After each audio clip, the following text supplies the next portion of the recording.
Hello and welcome back. As promised in my Instagram post, I want to do a questions and answers video. In this video, I'm just going to answer the questions that you posted for me. Some of you DM'd me privately, which is fine. I'm not mentioning any names, so let's get right into it. Okay, question number 1. How are you, my dear?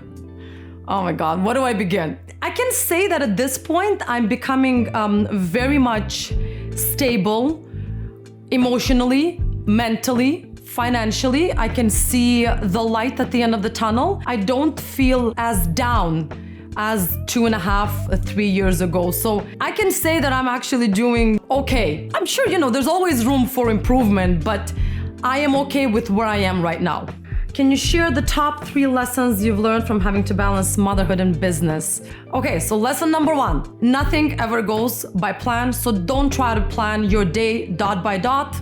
Just have a skeleton, have a rough idea what needs to be done. Another lesson is you are doing great no matter where you are in life. And if you're a single parent, you're doing fantastic. You are resilient, you are strong, and this is exactly how I feel about myself. I do feel that becoming a single parent has made me that much of a stronger parent. As long as your children are fed and they're healthy, there's not much you can do other than just take a step back and observe them. They don't need to be constantly busy and they don't need to be involved in everything and all type of different activities because it is a life that you share with your children. So you need to find that time for yourself as well. And if you're gonna be constantly on the go and just driving around, your life is gonna pass right by you. So don't overwhelm yourself. Do as much as you can.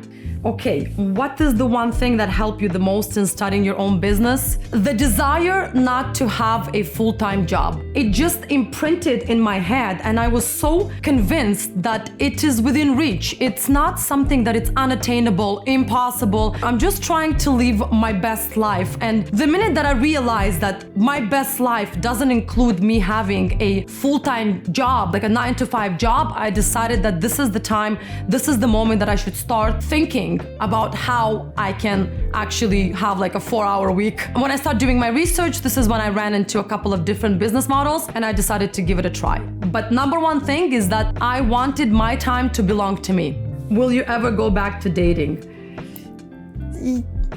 I did to some degree. I'm going out, I'm meeting people. I'm much more social, I would say, as opposed to 2.5 years ago. I am open to the possibility of meeting someone, but I'm not dwelling upon it. It's not my priority. It's not something that I'm, constantly thinking about, waking up and, oh my God, I'm single, I'm by myself. No, because I'm not looking for just a relationship. I'm looking for actually like a life partner, like all of us do, right?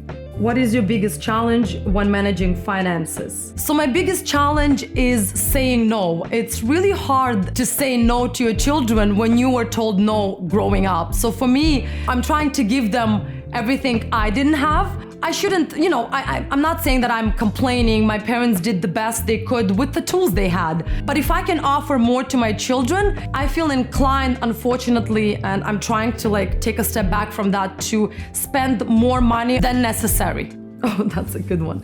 I heard you're moving to Spain. What happened to Canada? I love Canada. We've been here for 25 years as a family. It's a fantastic country. It gave us such a good kickstart to all of us. It taught some of my friends, whoever was on this journey with me, to become much more resilient, much more grateful for where we are. And I do believe that we all should evolve, we all should move. And if this next chapter of my life doesn't involve me being on this continent, then I'm more than happy and more than willing to do it and to move. I will definitely make videos about that once I start actually getting ready to move. I'm gonna make sure to make a series of videos for you guys to see what it takes to uproot your life and move into a new country. Why did you quit university? I prefer face-to-face. I'm very much old school. I did 2 years of university back in my hometown. It was always face-to-face. And when I signed up to take this particular course because I want to be a therapist, I do still want to be a therapist. I'm hoping that when I move to Spain, I will find a university that teaches face-to-face. And when I started going to Athabasca University, which is based in Alberta, they were offering an online course in becoming a therapist.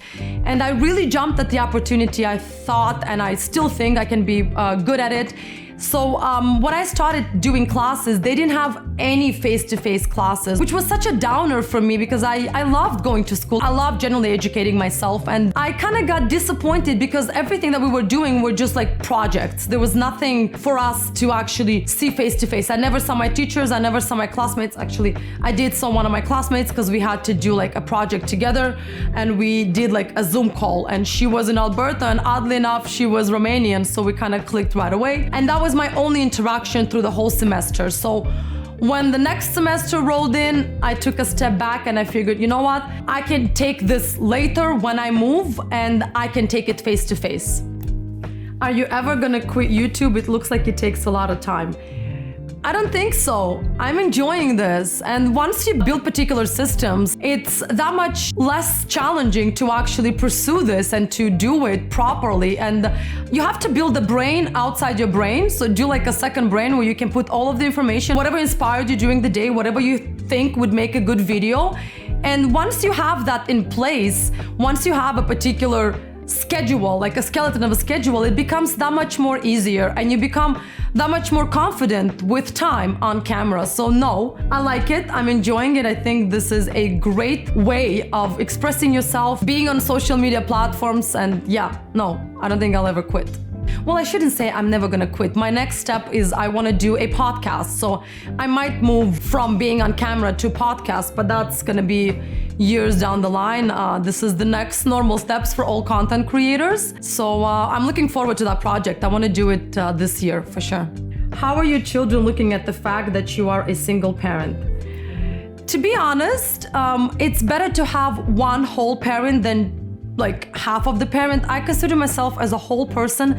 I can give them good advice. It's obviously important to have a male influence in their life, especially for my boys and for the girls. And I have friends, I have parents, I have certain people that actually enjoy being involved in my children's life. And no, I don't think my children necessarily feel that there is no man, particularly a father in the house. I do think that we have a very good dynamic going on, and we are getting along very well. Certain things, of course, they can always reach out to their father, but generally I am meeting all of their needs, so I'm around, and thank God I work part-time, so no, they don't feel that they are being raised by a single mother.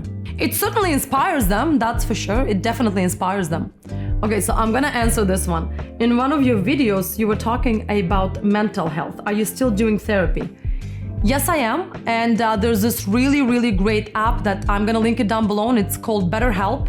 I find that doing therapy for some time and then stopping and then going back to it, it's like almost like exercising. I would really recommend to anyone, and you don't have to necessarily go through something big to actually do therapy. And BetterHelp is very accessible. Price range is really good. So yeah, I still do therapy, and I think I'm gonna be doing it for quite some time. On another hand, my daughter does therapy as well. It's called Teen Counseling. It's a fantastic app. I'm gonna link it down below as well. She was actually mature enough, which makes me very proud of her, that she actually reached out to me and she said, "Mom, I think I need therapy." And I made sure she gets the help she needs right away.